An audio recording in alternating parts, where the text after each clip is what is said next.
3 days నుంచి body మొత్తం dehydrate అయిపోయింది. తనని అబ్జర్వేషన్లో ఉంచాలి, హాస్పిటల్కి తరలించాలని 3 రోజుల నుంచి పోలీసులకి డిమాండ్ చేస్తున్నా కానీ పోలీసులు చెవులకు అదేదో గోడలకు చెప్పినట్టు అసలు ఏమన్నా వాళ్ళలో చలనం కూడా రావట్లేదు. ఇప్పటిదాకా కూడా నైట్ కూడా మార్నింగ్ కూడా ఎంత సీరియస్గా చెప్పారంటే డాక్టర్లు ఇతన్ని అబ్జర్వేషన్లో ఉంచాలి 24 hours.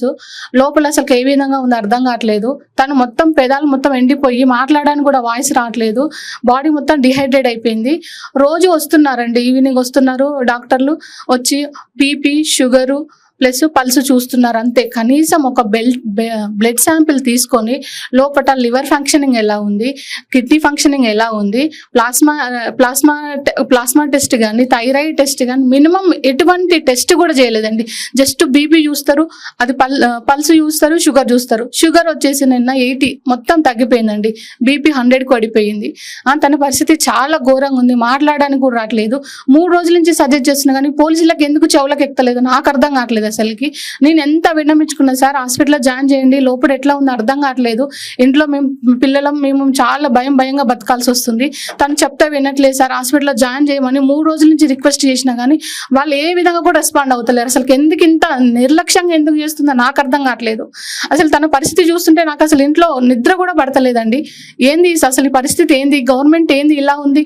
పోయినసారి బీఆర్ఎస్ గవర్నమెంట్లో కనీసము ఒకరోజు స్టేషన్లో ఉంచుకొని ఒక కేసు అన్న పెట్టేదండి. ఇప్పుడు ఎట్లా ఉందంటే ఇంట్లో వేసి చచ్చినాక తీసుకుపోదాంలే అన్నట్టుంది ఈ గవర్నమెంట్ పరిస్థితి. అసలుకి ఎంత ఘోరం అంటే 3 రోజుల నుంచి కనీసం బ్లడ్ టెస్ట్ అన్నా చేయండి సార్, లోపల ఎలా ఉందో తెలుస్తుందని ఎంత బతులన్నా కానీ అసలుకి రెస్పాండ్ లేదు. అసలుకి డాక్టర్లు అయితే 3 రోజుల నుంచి చెప్తున్నాడు తన పరిస్థితి ఘోరంగా ఉంది, కిడ్నీ మీద కూడా ఎఫెక్ట్ పడింది. గ్లూకోజ్ ఒక 2 days గ్లూకోజ్ పెడితే ఆ గ్లూకోజ్ పెట్టిన ½ an hourకే యూరిన్లో వెళ్ళిపోతుందండి. అసలుకి సార్ డాక్టర్ ఏమంటుంది, మీకు గ్లూకోజ్ పెట్టినా వేస్ట్, అది యూరిన్లో వెళ్ళిపోతుంది. అసలుకి మీది కాదు, అసలుకి అతను మౌత్ ద్వారా ఫుడ్ తీసుకుంటే తప్పించే దీనికి సొల్యూషన్ లేదని చెప్తున్నారు. బట్ సార్ ఏం చెప్తే వినట్లేరు, వీళ్ళైతే ఎటువంటి టెస్ట్లు కూడా చేయట్లేరు. నాకైతే ఇంట్లో చాలా భయంగా, అసలుకి ఏం చేయాలో నాకైతే ఏం అర్థం కావట్లేదు. సార్ చెప్తానే వినట్లేరు. పోలీసులు ఏమొచ్చి పెడచెవునే పెట్టిరు. మొత్తం ఇంటి చుట్టూ భారీ క్రేన్లు, ఏఆర్ పోలీసు ప్లస్ ఇది సివిల్ పోలీసులు, 3-4 ఎస్ఐలు, సిఐలు. ఏందండి అదైనా ఉగ్రవాద అండి తనేమన్నా, లేకుంటే ఏమన్నా మినిస్టరా, లేకుంటే సామాన్య వ్యక్తి పిల్లల కోసం కొట్లాడుతుండు, వాళ్ళేదో ఆ పోస్టులు పెరగాలని దీక్ష చేస్తుండు. ఇదేందండి, ఇదేం గవర్నమెంట్ అండి? అపార్ట్మెంట్లో ఉన్నోళ్ళను కూడా బ్యాగులు చెక్ చేస్తారు సార్. వాళ్ళు వచ్చి సార్ని అడగాలన్న ఉద్దేశంతో వాళ్ళకు కూడా అసౌకర్యాలు కలిగిస్తుండు. వాళ్ళందరూ కూడా వచ్చి సార్ని అడుగుతా నేనేం చేయను చెప్పండి, నేను ఎక్కడో ఓయూల్లో దీక్ష చేద్దాం తీసుకొస్తే ఇక్కడ తీసుకొచ్చారు, నాదేమన్నా ఉంటే చెప్పండి, కాకపోతే మీరు కంప్లైంట్ ఇచ్చుకోండి అని సార్ అన్నారు. వాళ్ళని కూడా అపార్ట్మెంట్ వాళ్ళని కూడా పోలీసు వాళ్ళు ఉసిగొల్పుతున్నారండి. వాళ్ళకు కూడా అసౌకర్యం కలిగిస్తున్నారు. అసలు ఈ గవర్నమెంట్ ఇంత మొండిగా ఎందుకుందో నాకు అర్థం కావట్లేదు.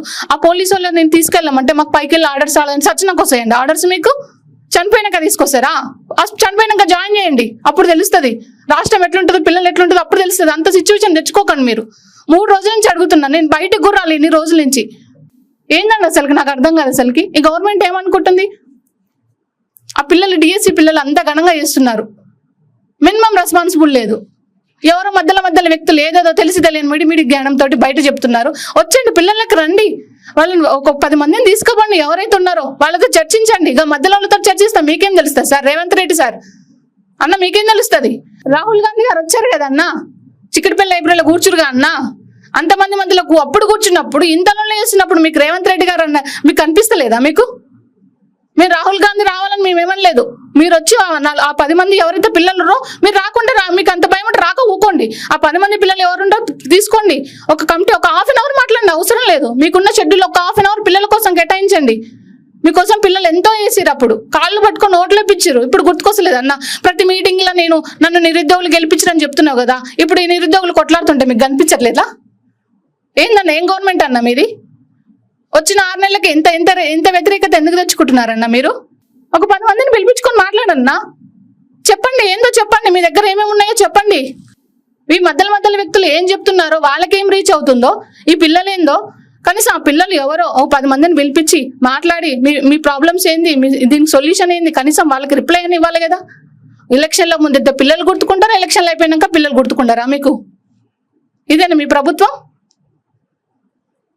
ఆ పోలీసులు ఎట్లుంటే అసలుకి చనిపోయినాక తీసుకుపోదాంలే అన్నట్టు అసలుకి 3 రోజుల నుంచి ఎంత రిక్వెస్ట్ చేసినా కానీ కనీసం బ్లడ్ తీసుకెళ్లకుండా బయటికి వెళ్తే ఏంటంటే వాళ్ళు మేము ఇది పిల్లలు వస్తే కంట్రోల్ చేయలేము అనే ఒకే ఒక ఒపీనియన్ తోటి సార్ని ఎంత ఇబ్బంది ఉన్నా కానీ లోపలనే నిర్బంధించారు మొత్తం. కనీసం చుట్టాలని కానీ ఇంటికి వచ్చిన స్టూడెంట్స్ని కానీ ఫ్యాకల్టీస్ కానీ ఎవరిని కూడా రాణిస్తలేరు. ఎవరన్నా చుట్టాలు వస్తే వాళ్ళ పేరేంది, వాళ్ళ ఊరేంది, నువ్వు ఏం జాబ్ చేస్తావు, నీ ఫోన్ నెంబర్ ఏంటిది, ఇంతమందికి నువ్వేం చేసేది, ఇవన్నీ అవసరమా? వాళ్ళు ఏమైనా ఉగ్రవాదులా? అవన్నీ అడగాల్సిన అవసరం ఏముంది? లోపలికి వస్తే ఎమ్మటి కానిస్టేబుల్ ఏం మాట్లాడుతుర్రు, ఏముందండి మాట్లాడా? జరిగిందే కదా, జరిగేదే కదా, మాట్లాడేది ఏముంది? పిల్లలు వస్తే బయటికి వెళ్ళి నుంచి గెంటేస్తారు వాళ్ళని. చుట్టూ అపార్ట్మెంట్ చుట్టూ 4 రోడ్లు ఉంటే 4 రోడ్లు ఎమ్మటి బస్సులు, ఒక మూలకి 2 బ్యారిగ్రేన్లు, 4 ఏఆర్ పోలీసులు. ఎందుకంటే ఇప్పుడు ఇంటికి వచ్చి చూడండి ఒకసారి, దగ్గర 30 మంది పోలీసులు ఉన్నారు. మొన్న ఒక అమ్మాయి ఏదో అశోక్ సార్ని చూడడానికి రండి అని ఒక వాయిస్ మెసేజ్ పెడితే బెటాలైన్ అని దింపారు. అసలు ఏందండి, ఏమనుకుంటారండి ఆయన? బెటాలైన్ దింపాల్సిన అవసరం ఏముంది?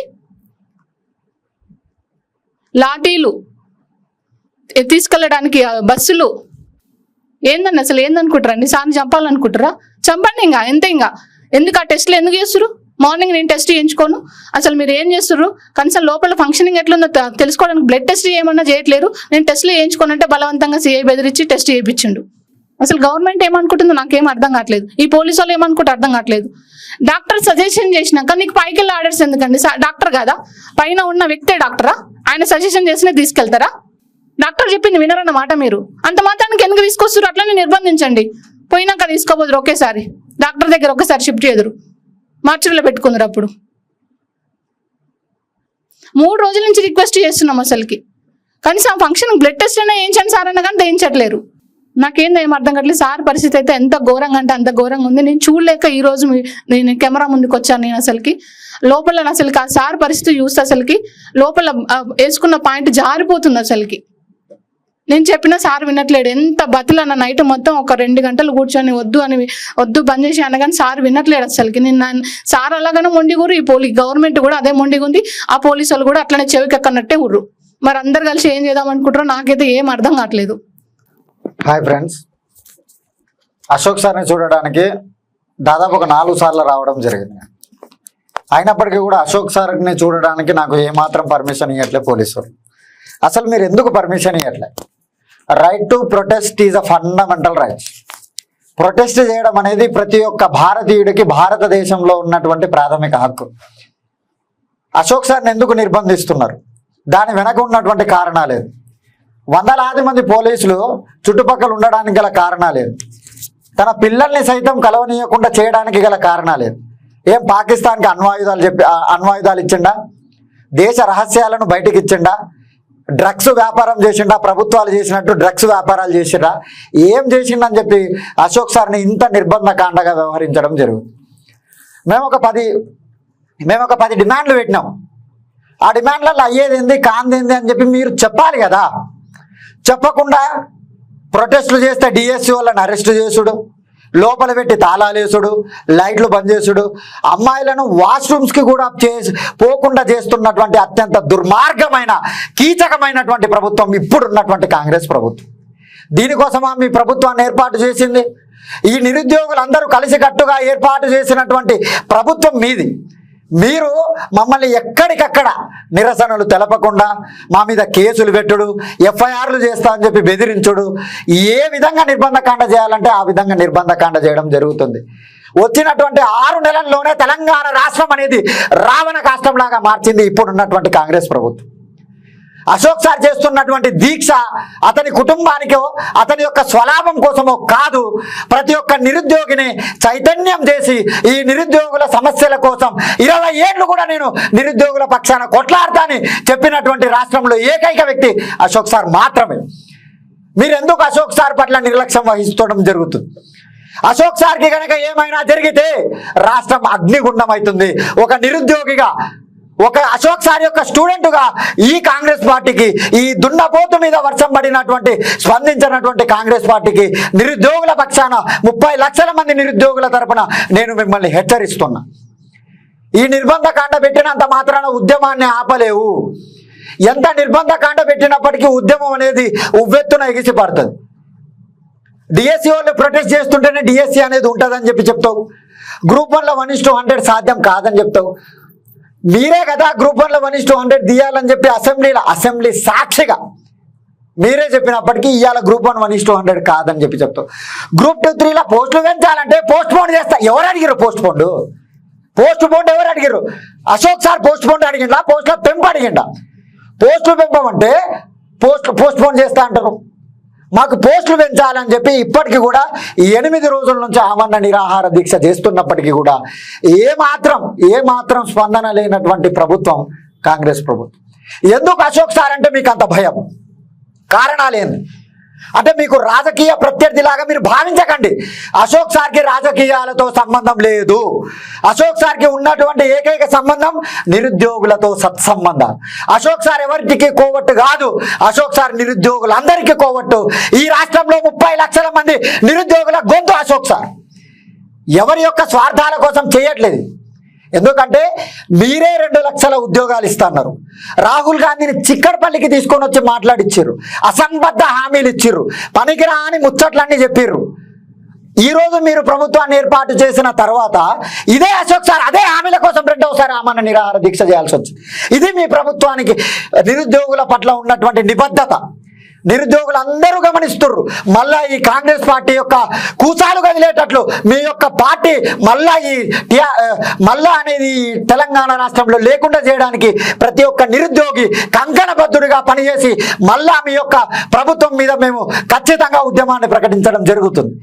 ఖచ్చితంగా గ్రూప్ 2, 3లో పోస్టులు కనుక పెంచకుంటే 10 సార్లు టీఎస్పీఎస్సీ ముట్టడి చేస్తాం. ఓపిక ఉన్నంత వరకు చేస్తాం. హక్కులు సాధించే వరకు చేస్తాం. ఖచ్చితంగా అశోక్ సార్కి గనక మళ్ళా ఏమైనా అయితే ఈ నిరుద్యోగులందరూ ప్రభుత్వం మీద ఎగబడడం జరుగుతుంది. ప్రభుత్వం కూడా కూలిపోయేటటువంటి ప్రమాదం కూడా ఉండదు. కాబట్టి మీరు ఈ ప్రభుత్వాలు అశోక్ సార్ దగ్గరికి వచ్చి చర్చలు జరపాలి. అసలు మీరు చర్చలు ఎందుకు జరపట్లేదు నిరుద్యోగులతోటి? అంటే మీరు పార్టీ ఏర్పాటు కానప్పటికీ ప్రభుత్వం ఏర్పాటు కానప్పుడు రాహుల్ గాంధీ వచ్చి చిక్కడపల్లిలో మీటింగ్ పెట్టినప్పుడు ఇవాళ రేవంత్ రెడ్డి ఎందుకు వచ్చి ఉస్మానియా యూనివర్సిటీలో మీటింగ్ పెట్టాడు? What is the reasons behind it? Balmuri Venkata ఒక ముచ్చట చెప్తాడు, రియాజ్ అనేటటువంటి వ్యక్తి ఒక ముచ్చట చెప్తాడు. అంటే వీళ్ళను ఏకవచనంతో మాట్లాడడానికి కారణం ఏంటంటే వాళ్ళు చేసేటటువంటి ప్రక్రియలు మాత్రమే. మీరేమన్నా మంత్రులా? మీరేమన్నా నిరుద్యోగుల తరపున ప్రతినిధులా? మీరెందుకు ప్రభుత్వాన్ని మిస్లీడ్ చేస్తున్నారు? మీకు వచ్చేటటువంటి దాంట్లో ఉండేటటువంటి ప్రయోజనాలు ఏంటివి? పిల్లల పక్షాన ఉండాలండి. పిల్లల పక్షాన ఉన్నప్పుడు మిమ్మల్ని అదే బల్మూరి వెంకటను నేను నిరుద్యోగ విజయోత్సవ ర్యాలీలా నేను భుజాల మీద ఎత్తుకున్నా. అయినప్పటికీ కూడా మాత్రం పోస్టులు పెంచాం. మీరెవరండి చెప్పనీకి? Who are you? What is your position in Congress party? What is your position? ఆ శనగాన్ దయాకర్ చెప్తున్నా, శనగాన్ దయాకర్ యొక్క శనక్కాయలు రాలేటట్టు ఖచ్చితంగా నిరుద్యోగులు అందరూ కలిసికట్టుగా కొట్లాడతారు. దయ లేకుండా నీ మీద అందరూ నిరుద్యోగులు మూకుమ్మడి దాడి చేస్తారు. పెట్టుకో కేసులు పెట్టుకో ఏమన్నా చేసుకో. నిరుద్యోగం ఒక్కళ్ళ మీద కేసు పెడతావు, 10 మంది మీద కేసు పెడతావు, 1000 మంది మీద పెడతావా? మొన్న 1000 మందిని అరెస్ట్ చేస్తే దమ్ము లేక గోసామహల్ స్టేడియంలో కూర్చోబెడితే గోసామహల్లో ధర్నా చేయడం జరిగింది.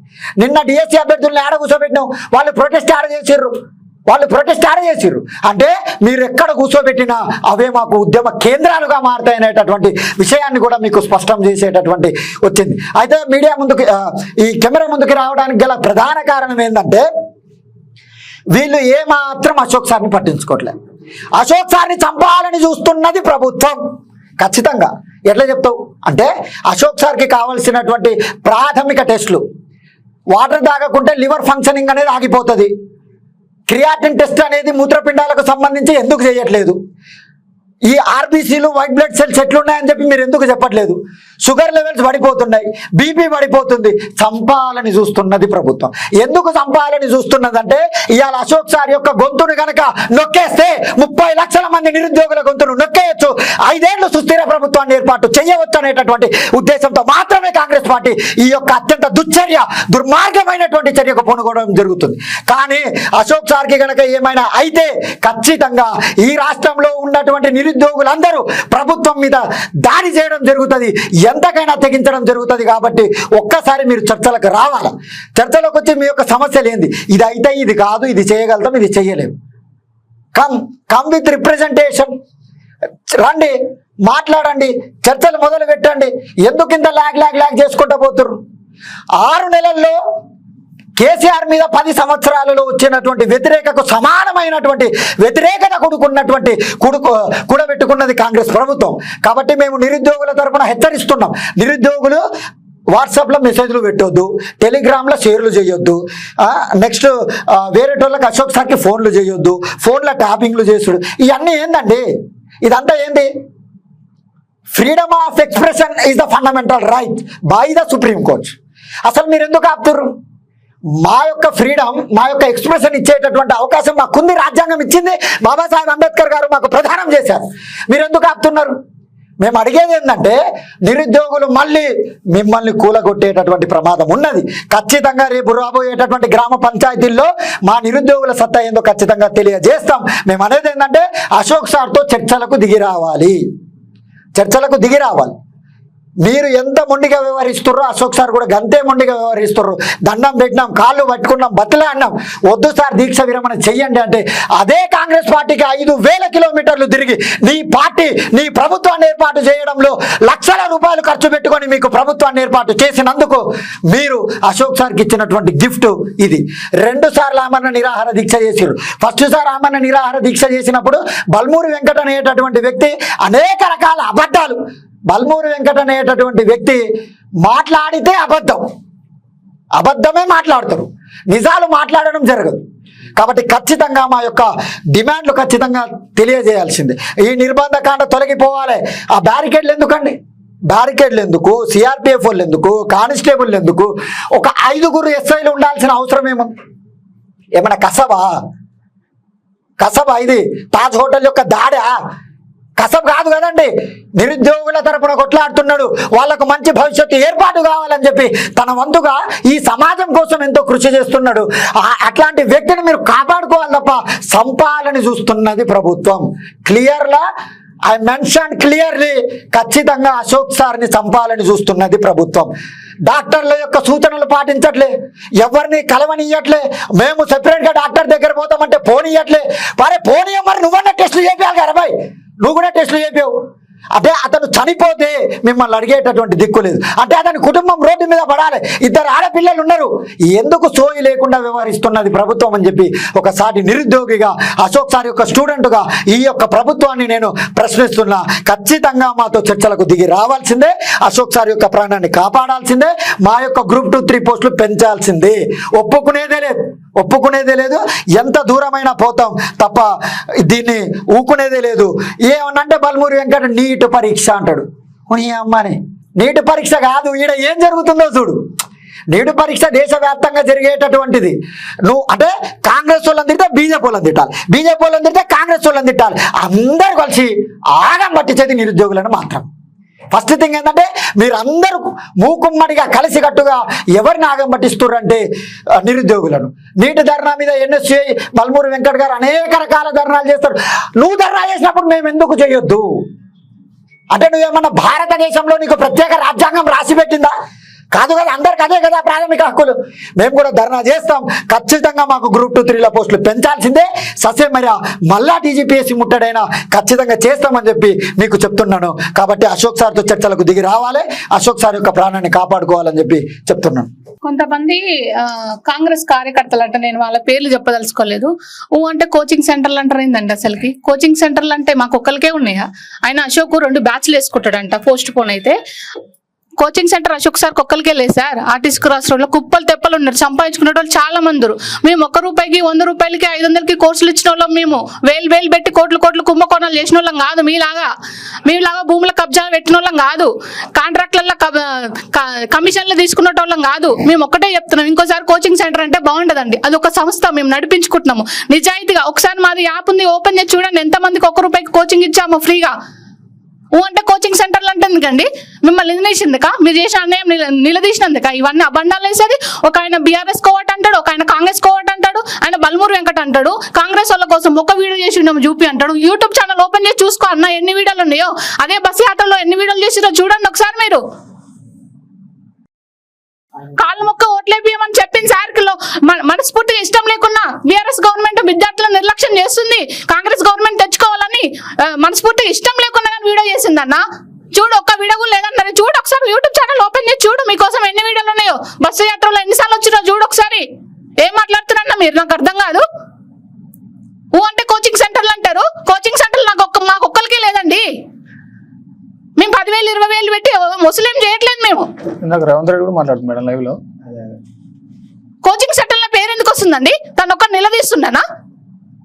ఒకసారి ఆర్టిస్ట్ క్లాస్ పోయండి, దిల్సుఖ్నగర్ పోండి. సంపాదించుకునే వాళ్ళు వేరే వాళ్ళు ఉన్నారు, మేము కాదు. ₹1 ఇస్తే మాకేం రాదు, ₹100 ఇస్తే ఏం కాదు. మినిమం ఛార్జ్లను వెళ్ళాలి కదా. మాకి లక్షల జీతాలు ఇస్తున్నాం ఈడ. కోచింగ్ సెంటర్ల పేరు ఎందుకు వస్తుంది? అని మానవతరాయి అంటారు. రెండు బ్యాచ్లు పడతాయి అంట. ఏడుందండి మాకు? ఆఫ్లైన్ సెంటర్ ఉందా? చూపియండి. మాట్లాడేటప్పుడు ఆలోచించి మాట్లాడండి ఒకసారి. ఏడ ఉంది కోచింగ్ సెంటర్? ఎన్ని రూపాయలు పెట్టి నడిపిస్తారు? ఎన్ని కోట్లు వస్తున్నాయి? ఏమొస్తున్నాయి చూడండి ఒకసారి. అడగండి, పిల్లలకు పోయి అడగండి. ఎన్నెన్ని ఫీజులు పెట్టారు, ఎంత ఫీజులు పెట్టారో పోయి అడగండి ఒకసారి. కోచింగ్ సెంటర్ల పేరు తీయకండి సార్. పిల్లలకు పోయి పిల్లలలో ఏముందో మాట్లాడండి ఒకసారి. ఏ కోచింగ్ సెంటర్ అని ఏమనలే. ఈయన ఒకటే అడుగుతుంది కదా అని కోచింగ్ సెంటర్ పేరు పెట్టాలి. ఉంది అదొకటే. చదువులు చెప్పటం మీద ఇట్లా రంగులు పుయ్యకండి సార్. రాజకీయ రంగులు పుయ్యకండి. కోచింగ్ సెంటర్లు అనవాకండి. చదువు చెప్పే దేవాలయం అది. వేలు వసూలు చేసి మేమేమో వసూలు చేసుకోవట్లేదు సార్ పిల్లల కాడ. ఎంతమందికి ₹1 కోచింగ్ ఇచ్చినామో అడగండి ఒకసారి. వీళ్ళిద్దరు పిల్లలు మొన్న వచ్చారండి ఇంటికి. ఎంతమంది పోలీసు వాళ్ళు ఉంటారో వాళ్ళ నోటితో వాళ్ళే చెప్తారు. ఒకసారి వినండి.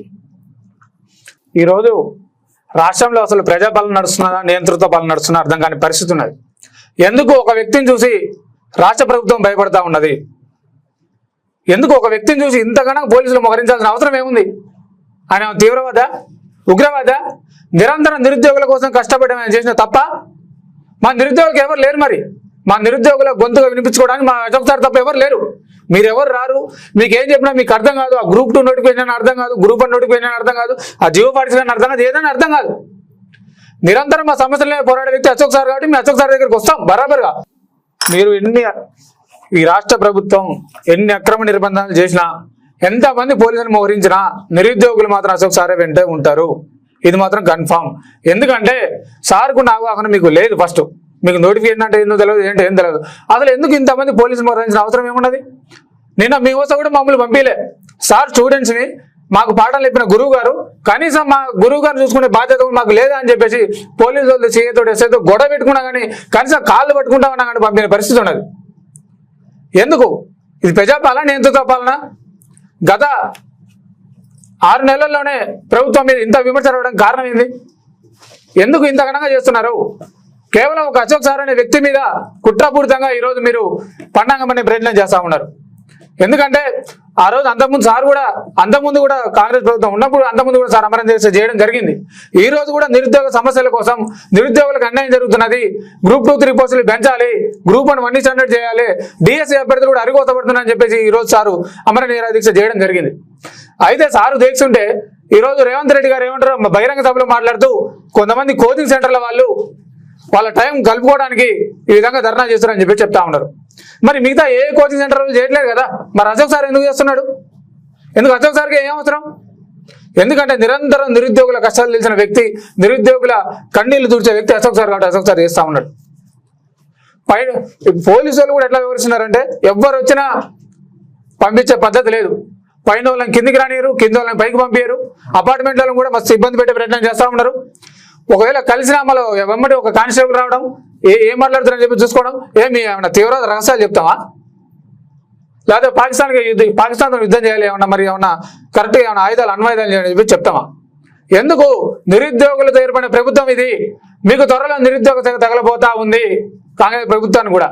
ఆ రోజు మేము ప్రతి ఒక్కరం కూడా జిల్లా తిరిగి మండలం తిరిగి ప్రతి ఒక్కరు అయ్యా కాలు పట్టుకొని కాంగ్రెస్ ప్రభుత్వం వస్తే మా ఉద్యోగాలు మాకు వస్తాయి, మా జీవితాలు మాకు మారుతాయని చెప్పేసి ప్రతి ఒక్కరం ఊరు వాడ తిరిగి 30 రోజులు అలుపెరగని ప్రచారం చేసినాం.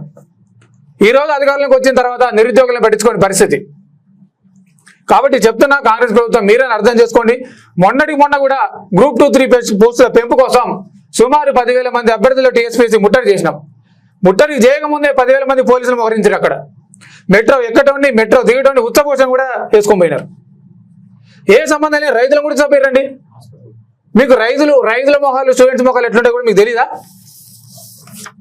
హాస్పిటల్ పేర్లు కూడా తీసుకెళ్ళారు. కొంతమంది వేరే ఎగ్జామ్లు ఉన్నాయని చెప్పేసి హాల్ టికెట్ చూపించినా కానీ వాళ్ళని కూడా తీసుకొచ్చి మన గోచబల్ స్టేడియంలో అసలు ఆ రోజు ఎంతమంది అభ్యర్థులు వచ్చారంటే మీకు పోలీస్ స్టేషన్ కూడా సరిపోలే. ఆ రోజు గోచమహల్ స్టేడియంలో సుమారు 2,000 మంది అభ్యర్థులు, నిరుద్యోగ అభ్యర్థులు అట్నే ఉండి సాయంత్రం వరకు కూడా దీక్షలు అట్నే కొనసాగించారు. కాబట్టి ప్రభుత్వం మీద నిరుద్యోగులు చిత్తశుద్ధి లేదని చెప్పి చెప్తా ఉన్నా. ఎందుకంటే అశోక టీవీలో అశోక్ సార్ని గెలవనేరు. ఇప్పుడు మీ లైవ్లో మాట్లాడుతున్నాం కదా, మా మీద కూడా ఇంటెలిజెన్స్ రిపోర్ట్ పక్కా ఉంటుంది. వీళ్ళు ఏ డబ్బట ముద్దా అని చెప్పేసి రెడీగా ఉంటారు. అసలు బయట కూడా వెళ్ళిస్తారో లేదు నాకే డౌటే వస్తున్నది. ఫస్ట్ ఆల్రెడీ చుట్టుపక్కల మోహరించిన అలా ఇక వీళ్ళకు ఉన్న పనే ఇది. ఇప్పుడు ఇంత చేసే వాళ్ళు మా సమస్యలు ఏందో తెలుసుకొని మమ్మల్ని డిబేట్ పెడితే అయిపోతుంది కదా. సీఎం రేవంత్ రెడ్డి గారా, లేకపోతే పలానా మంత్రి గారా, పక్కనున్న పిఏ గారా, ఎవరో ఒక 200 మంది నిరుద్యోగులను పిలుచుకొని డిబేట్ పెడితే అర్థమవుతుంది కదా. దున్నపోతు మీద వాన పడ్డట్టు ఇంత కూడా శుద్ధ లేకుండా ఒక వ్యక్తి 8 రోజుల నుంచి అమర నిరాహార దీక్ష చేస్తుందంటే కొంచెం కూడా మానం, సిగ్గు, బుద్ధి ఏమి లేకుండా కనీసం చర్చలు కూడా పిలవకుండా ఉందంటే ఈ ప్రభుత్వం ఎంత చిత్తశుద్ధి అర్థం చేసుకోవచ్చు. కనీసం మీరు చర్చలు కానీ పిలవాలి కదా. అసలు దేనికోసం అమర నిరాహార దీక్ష చేస్తున్నారు? నిరుద్యోగుల కోసం చేస్తున్నారా? దేనికోసం చేస్తున్నారని చెప్పేసి మీకు కనీసం చిత్తశుద్ధం లేదా? ఒక వ్యక్తి ప్రాణాలు పోతున్నారని పట్టించుకోని పరిస్థితి ఇంత ఘనంగా చేస్తారా? ఇది కరెక్ట్ పద్ధతి కాదు. సీఎం రేవంత్ రెడ్డి గారు చెప్తా ఉన్నాం. అశోక్ సార్కి ఏమన్నా అయితే మాత్రం ఖచ్చితంగా రాష్ట్రం ఒక అగ్నిగుండంగా మారుతుంది. ప్రతి నిరుద్యోగి ఎగబడతారు. అది గాంధీ భవన్ మీద ఎగబడతారు, నీ ఇంటి ముందు ఎగబడతారు, ఎక్కడ ఎగబడతారు తెలియదు. కానీ రాష్ట్రం మాత్రం అల్లకల్లోలం అవుతుంది. అశోక్ సార్కి ఏమైనా జరిగితే మాత్రం. సార్ ఆరోగ్యం అస్సలు బాగాలేదండి. అస్సలు బీపీ డౌన్ అవుతుంది, సార్ది షుగర్ డౌన్ అవుతా ఉంది, ఈ కిడ్నీ ఫంక్షన్ కూడా వచ్చింది, లివర్ కూడా కొంచెం డ్యామేజ్ అయినట్టు మనకు తెలుస్తా ఉంది. అక్కడ డాక్టర్లు కూడా తీసుకుపోయారు. వాళ్ళు తెచ్చిన డాక్టర్లే తీసుకుపోయి టెస్టులు చేయాలంటారు. కనీసం రైట్ టు యాక్ట్ అండి, ప్రాథమిక హక్కు. మాకు కనీసం టెస్టులు చేయించుకునే హక్కు కూడా మాకు లేదా? ఒక వ్యక్తి ఒక నిరుద్యోగుల కోసం ఇంత ఘనంగా పోరాడుతుందంటే మీకు అర్థం కావట్లేదా? ఎందుకంటే ఆ ఒక్క గొంతు నొక్కితే 30 లక్షల మంది నిరుద్యోగుల గొంతు నొక్కొచ్చు. ఎందుకంటే ఆయనకు అన్ని తెలుసు, అన్ని విషయాల మీద అవగాహన ఉన్నది. సమాజం గురించి తెలుసు, వ్యవస్థ గురించి తెలుసు, తెలంగాణ చరిత్ర గురించి తెలుసు, తెలంగాణ ఉద్యమంలో పాల్గొన్నాడు, ఉస్మానియా యూనివర్సిటీలు చదువుకున్నాడు, అన్ని విషయాల మీద అవగాహన ఉన్నది. ఆయన ఒక్కరిని నొక్కేస్తే 30 లక్షల మంది నిరుద్యోగులు నొక్కేయచ్చు, నీ 5 సంవత్సరాలు ప్రశాంతంగా ప్రాణాలు తీసుకోవచ్చు అని చెప్పేసి ఆలోచన ఉన్నట్టుంది ప్రభుత్వం. కాబట్టి ఇదే వేదిక నుంచి నిరుద్యోగులను హెచ్చరిస్తా ఉన్నాం. రేవంత్ రెడ్డి ఖబర్దార్ గుర్తుపెట్టుకో, నిరుద్యోగుల సగం నీకు తగలబోతా ఉంది. మళ్ళీ ఆనాడు ఏ విధంగా నీకు అనుకూలంగా మేము అందరం ప్రచారం చేసి నీకు గెలిపించినామో మళ్ళీ త్వరలో లోకల్ బాడీ ఎలక్షన్స్ ఉన్నాయి. ఎంపీటీసీ కానీ జెడ్పీటీసీ కానీ మిగతా ఎలక్షన్లో కూడా ఖచ్చితంగా మళ్ళీ ఓడే ప్రయత్నం చేస్తాం. జాబ్ క్యాలెండర్ కూడా ఇస్తామన్నారు. ఆ జాబ్ క్యాలెండర్ లేదు, ఏం లేదు. ఆల్రెడీ గత ప్రభుత్వంలో ఇచ్చిన 30,000 ఉద్యోగాలని నేను ఇచ్చిన అని చెప్పి చిన్న కూడా ప్రెస్ మీట్లో చెప్తున్నాడు. మరి ఆయన అవగాహన లేక చెప్తున్నాడా, కింద వాళ్ళు చెప్పట్లేదో నాకు అర్థం కావట్లేదు. గత ప్రభుత్వంలో కేసీఆర్ ఏమో అవగాహన ఉండి అహంకారంతో పోయినాడు. ఈయనకు అవగాహన లేక అహంకారంతో ముందుకు పోతా ఉన్నాడు. ఏమంటారు, ఒక సామెత ఉంటుంది, ఏరుకోరు తెచ్చుకున్నాడు ఎగిరికి దండిన్నట. గట్లున్నది ఈ రేవంత్ రెడ్డి పంచాయతీ. ఏరుకోరు తెచ్చుకుంటే ఎగిరికి దంతుడు మమ్మల్ని. కాబట్టి నిరుద్యోగులారా, అందరం మనం ఏకం కావాల్సిన సమయం వచ్చింది. ఎందుకంటే మనకే ఆ హక్కు మనకే ఉన్నది. ఎందుకంటే ఈ ప్రభుత్వాన్ని అధికారం తీసుకొచ్చింది మనం. మళ్ళీ ఈ ప్రభుత్వాన్ని దించాలన్న మన వల్లనే అవుతుంది. ఆధారాలు చూపిస్తాం, కావాలంటే ఖచ్చితంగా అశోక్ టీవీ ఇక్కడ ఎవరైతే లైవ్లో ఉన్నారో వాళ్ళని కూడా ఖచ్చితంగా రేపు అరెస్ట్ చేస్తారని చెప్పి నేను ముందే చెప్తాను వీడియోలో. మళ్ళీ తర్వాత మీ ఆపడతాం లేకుండా మాకే తెలియదు. అడి తిప్పుతారు, ఇడి తిప్పుతారు, అంతా భయభ్రాంతి గురి చేసే ప్రయత్నం చేస్తారు. మేము ఏమైనా తీవ్రవాదులమా? నిరుద్యోగుల ఫోన్లు ట్యాప్ చేయాల్సిన అవసరం ఏముంది? గంటకు ఫోన్ చేసి బాబు ఎక్కడున్నా అడుగుడు, ఫోన్లు ట్యాపులు చేయడాలు, ఎక్కడుంటే అక్కడ రావడాలు, రూమ్ దగ్గర వ్యాన్లు తిప్పడాలు, ఏం తీవ్రవాదులమా నిరుద్యోగులమా? కాబట్టి అర్థం చేసుకోండి.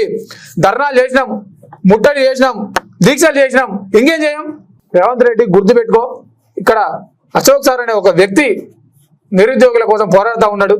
కనీసం చర్చల కన్నా పిలవండి. ఎందుకంటే సారు నాకు తెలిసి కూడా, నాకు స్వయంగా తెలిసి కూడా గత 10 సంవత్సరాల నుంచి కూడా సారు నిరుద్యోగుల కోసం ఎంత చేయాలో అంత చేస్తాడు సారు. ఎందుకంటే మాకు కూడా తెలుసు, నిరంతరం సార్తో ఉండే వ్యక్తి నేను కూడా. కాబట్టి సార్ కూడా 2 ఆడపిల్లలు ఉన్నారు. పాపం మేడం పరిస్థితి కూడా చాలా ఘోరంగా ఉన్నది. మేడం కూడా ఒక ఆడ మనిషి, మేడం కూడా ఎటు తోయలేని పరిస్థితి. అటు ప్రభుత్వం మొండి పట్టు పెట్టింది, ఇటు సారు కూడా మొండి పట్టులనే ఉన్నాడు. కాబట్టి ప్రభుత్వం వెంటనే అశోక్ సార్ని చర్చలకు పిలవాలి. మా నిరుద్యోగుల డిమాండ్లు కూడా ఎమ్మటే తేలంగా చెప్తా ఉన్నాం. అలాగే గ్రూప్ 2-3 పోస్టులు కూడా గ్రూప్ 2 పోస్టులు 2000 పెంచి గ్రూప్ 3 పోస్టులు 3000 పెంచి డిసెంబర్లో ఎగ్జామ్ పెట్టాలని కూడా ఈ విధంగా తెలియజేస్తా ఉన్నా. లేనిపోతే మళ్ళీ ఒక్కసారి ఎగబడతాం అందరం. టీఎస్సీ బీసీ మీద ఎగబడతామా, నీ ఇంటి మీద ఎగబడతామా, సెక్రటరీ మీద ఎగబడతాం, ఎక్కడ మాత్రం ఖచ్చితంగా ఎగబడతాం. కాబట్టి రేవంత్ రెడ్డి గుర్తుంచుకో. ఎందుకు అదే ఇప్పుడు ఎందుకు నాకు అర్థం కాదు. మీరు చర్చలకు రండి, పిలవండి. అసలు సార్ ఇన్ని రోజులు దీక్ష చేస్తుండే కనీసం చర్చకు పిలవాల్సిన అవసరం కూడా లేదా? అసలు దేనికోసం చేస్తున్నారని చెప్పి తెలుసుకోండి. ఇందాక కూడా రేవంత్ రెడ్డి గారు మాట్లాడుతూ కోచింగ్ సెంటర్ వాళ్ళు కావాలని చెప్పి చేస్తున్నారు. ఎంతమంది ఇక్కడ? ఒక 1000 మంది ఉన్నారా సార్ దగ్గర? సార్ కేవలం నిరుపేద విద్యార్థుల కోసం, మన డబ్బు కాదు ముఖ్యం, నిరుద్యోగులు న్యాయం చేయాలని చెప్పేసి కేవలం ₹1 కోచింగ్ ఇచ్చింది సార్. ఎవరైనా ఇచ్చినారా? యావత్ తెలంగాణ మొత్తం మీద, తెలంగాణ యావత్ దేశం మొత్తం మీద కూడా ఎవరైనా ₹1 కోచింగ్ ఇచ్చిరా? ఎందుకంటే సార్కు నిరుద్యోగుల కన్నీళ్ళు తెలుసు, కష్టాలు తెలుసు. సార్ కూడా ఒక నిరుద్యోగం మారి నిరుద్యోగుల గురించి తెలుసుకున్న వ్యక్తి. కాబట్టి ఈరోజు అశోక్ సార్కి మద్దతుగా తెలంగాణ ఉన్న వ్యాప్తంగా నిరుద్యోగులు అందరం మద్దతుగా ఉంటాం సార్కి. ఖచ్చితంగా మేము కూడా సార్ని ఆరోగ్యం సహకరించట్లే కాబట్టి దీక్ష విరమించాలని చెప్పేసి కోరుకుంటా ఉన్నాం మేము కూడా. కానీ మరి సార్ అయితే మొండి పట్టుబడతా ఉన్నాడు, అస్సలు వదలట్లేదు. ఎందుకంటే నిరుద్యోగుల డిమాండ్లు తీర్చేంత వరకు నా ప్రాణం పోయిన లెక్కలే అని చెప్పి సార్ అంటా ఉన్నాడు. నిరుద్యోగులు ఒక్కసారి అర్థం చేసుకోండి, మన నిరుద్యోగులు పడే బాధల మీద అశోక్ సార్కి ఎంత అవగాహన ఉన్నదో. అదే కుమారి ఆంటీకి చిన్న ప్రాబ్లం అవుతుంది అని చెప్పేసి ఆ ప్రాబ్లం సాల్వ్ చేస్తావు రేవంత్ రెడ్డి గారు. అలాగే నువ్వు హాస్పిటల్లో పోయినప్పుడు ఒక అక్క అన్న అని చెప్పేసి పిలిచబెరిగినావు. మరి ఈరోజు మా మేడం గారు కూడా అన్న రేవంత్ రెడ్డి గారు చూడండి మా సారు దీక్ష చేస్తున్నారని చెప్పేసి నీకు కనపడట్లేదా, వినపడట్లేదా? సుమారు 8 రోజుల నుంచి దీక్ష చేస్తున్నా అండి. అమరనిరాహార దీక్ష అది మామూలు దీక్ష, నిరాహార దీక్ష, రిలే దీక్ష కాదు, అది అమర నిరాహార దీక్ష. నువ్వు 8 రోజులు చూద్దాం. కరెక్ట్ పద్ధతి కాదు. నిరుద్యోగ సేవ మళ్ళా తగులుతుంది కాంగ్రెస్ ప్రభుత్వానికి ఖచ్చితంగా.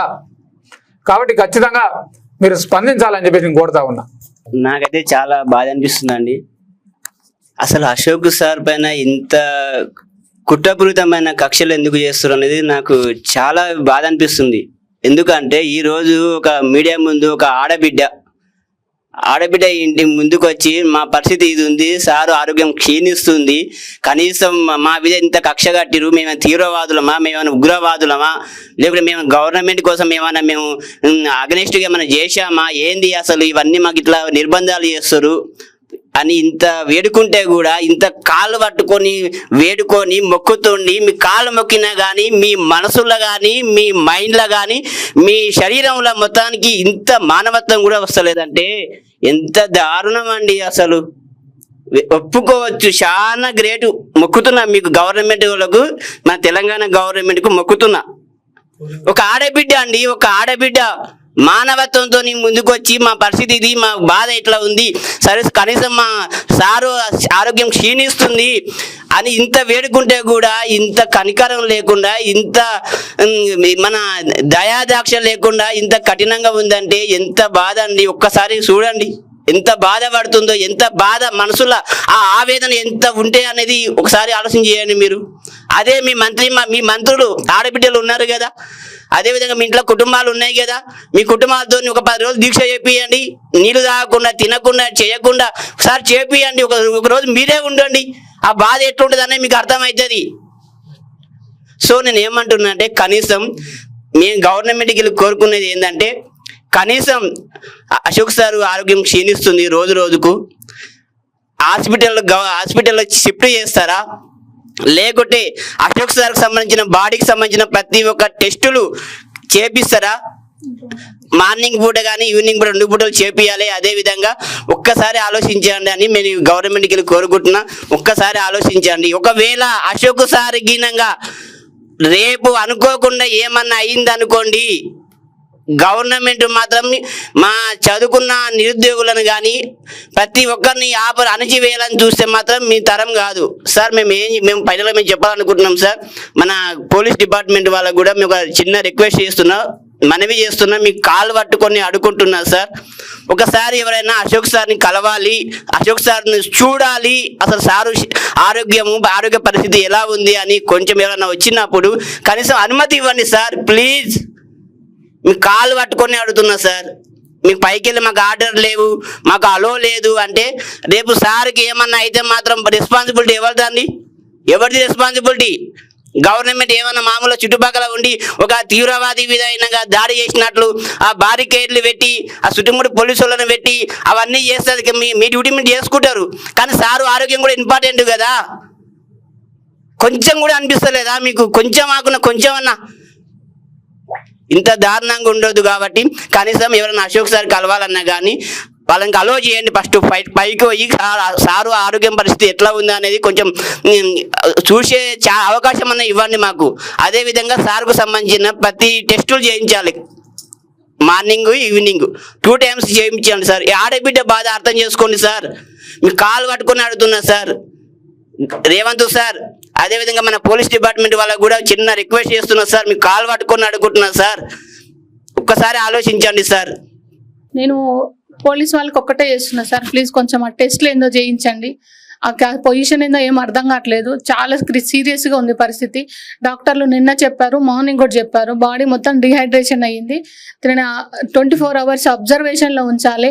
ఇతర పరిస్థితి లోపల ఎట్లుందో నాకు అర్థం కావట్లేదు. ఆహారం లోపల తినక పేగులు ముడతా పోతాయి, కిడ్నీస్ మీద ఎఫెక్ట్ పడుతుంది, లివర్ మీద ఎఫెక్ట్ పడుతుంది అని మొన్న నుంచి డాక్టర్లు చెప్తున్నా కానీ అసలు పోలీసు వాళ్ళకి చీమ జిట్టినట్లేదు. పైకి వెళ్ళంటే ఆర్డర్స్ రావాలి, అంటే ఆర్డర్స్ ఒకేసారి కొలాప్స్ అయినాక వస్తుంది లేండి ఆర్డర్. అప్పుడు తీసుకెళ్తారు, అప్పుడు ఏందో చూద్దాం మనం కూడా. చాలా అలాగనే ఉండరు, మీరు అలాగనే ఉండరు. మధ్యలో నేనేం చేయను సార్ చెప్పండి. ఇంకా చెప్పి మీకు చెప్పినా తనకి చెప్పినా ఎవరు వినట్లేరు. ఇప్పుడు మీ మెటల్ అలా చెప్పండి, ఇంకా ఏం చేయాలో చెప్పండి. మొన్న టీఎస్పీఎస్సీ ముట్టేటప్పుడు పాపం అబ్బాయి మన ఆఫీస్లో ఉన్న అబ్బాయి అది వీడియో ఎడిటర్ తీసుకుపోయి పోలీస్ స్టేషన్లో కూర్చోబెట్టుకోరు. మార్నింగ్ పట్టుకుపోయి ఈవినింగ్ నైట్ 8 గంటలకు వదిలేస్తారు. ఇదేనండి సీసీ కెమెరాలు మొత్తం బికేసిపోయారు. ఏం చేస్తున్నాం సార్? అక్కడ జరిగిందే చూపిస్తున్నాం కదా, జరగంది ఏదో కల్పితము వేరేది ఏదైనా యాడ్ చేసి ఏం చూపించట్లే కదా సార్. మీరంతా మంది పోలీసు వాళ్ళు 2014 తెలంగాణ ఉద్యమం ముందు ఉన్న పోలీసు వాళ్ళు మొన్న కనిపించారండి మాకు అంతమంది. ఏం చేస్తారు సార్? పిల్లలు వాళ్ళ యొక్క డిమాండ్లు అడుగుతాను కానీ వచ్చిర్రు. అంతమంది పోలీసు వాళ్ళు ఉన్నా కానీ పిల్లలు అంతమంది వచ్చిరంటే పిల్లల లోపల ఎంత ఆవేదన ఉందో అర్థం చేసుకోండి ఒకసారి.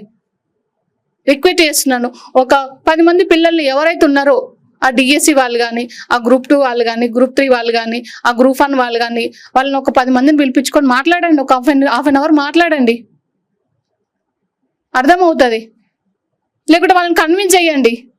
ఏంది సార్ ఈ ప్రభుత్వం ఎలా ఉందేంటి సార్? అసలుకి ఇంత నిర్బంధమా? సీసీ కెమెరాలని పీకేసిపోతారా? ఒక్కటే రిక్వెస్ట్ చేసిన సార్, ఒకసారి సార్ని హాస్పిటల్లో జాయిన్ చేయండి. ఆ లోపల ఎలా ఉందో అర్థం కావట్లేదు అసలుకి. దాదాపు 5-6 కిలోలు తగ్గిపోయిండు, మొహం మొత్తం వీకప్ అయింది, అసలు మాట్లాడడానికి కూడా వాయిస్ రావట్లేదు. చూడండి సార్, ఒకసారి రిక్వెస్ట్ చేస్తున్నా సార్. మీకు కూడా పైకి వెళ్ళి ఆర్డర్స్ కదా సార్ మీ దగ్గర ఉన్నాయి, కావాలని తీసుకెళ్ళట్లేరు, మీరు కావాలని నిర్బంధిస్తున్నారు. మీరు డాక్టర్ 3 రోజుల నుంచి చెప్తున్నా కానీ మీరు ఎందుకు సార్ ఇంత మొండి పట్టు పడుతున్నారు? పైకి వెళ్ళి ఆర్డర్స్ ఎందుకు రావు? డాక్టర్ చెప్తుండే కదా, డాక్టరే కదా చెప్పేది, మీ పై ఆఫీసర్ అయితే కాదు కదా డాక్టర్. అబ్జర్వేషన్ లో ఉంచాలని 3 రోజుల నుంచి చెప్తున్నా కానీ మీరు ఎందుకు చీమ కుట్టినట్టు కూడా ఎందుకు లేదు? బయటకు పోతే మీకు ప్రాబ్లం అవుతుందన్నా, తన ప్రాబ్లం ఆలోచించారా మీరు? నేను ఒక్కటే రిక్వెస్ట్ చేస్తున్నా, ఒకసారి హాస్పిటల్లో జాయిన్ చేయించండి, టెస్ట్లు చేయించండి, ఆ తర్వాత సార్ని నేను కన్విన్స్ చేసుకుంటా. నేను ఒకసారి చూడండి సార్ ప్లీజ్, దండం పెడతా మీకు. నేను నా ఆవేదన మీకు అక్కడ చెప్తే వినబడతలేదని నేను కెమెరా ముందుకు వచ్చా. ఈరోజు 8వ రోజు వచ్చా నేను. అర్థం చేసుకోండి ఒకసారి. తన లోపల కండిషన్ బాగాలేదు, మాట్లాడడానికి కూడా వాయిస్ రావట్లేదు. కనీసం వాష్రూమ్కి వెళ్ళడానికి పట్టుకొని తీసుకెళ్లాల్సిన పరిస్థితి ఉంది. కాళ్ళు వణుకుతున్నాయి, చేతులు వణుకుతున్నాయి. ఏం సార్ ఇది? అసలు నాకు అర్థం కావట్లేదు.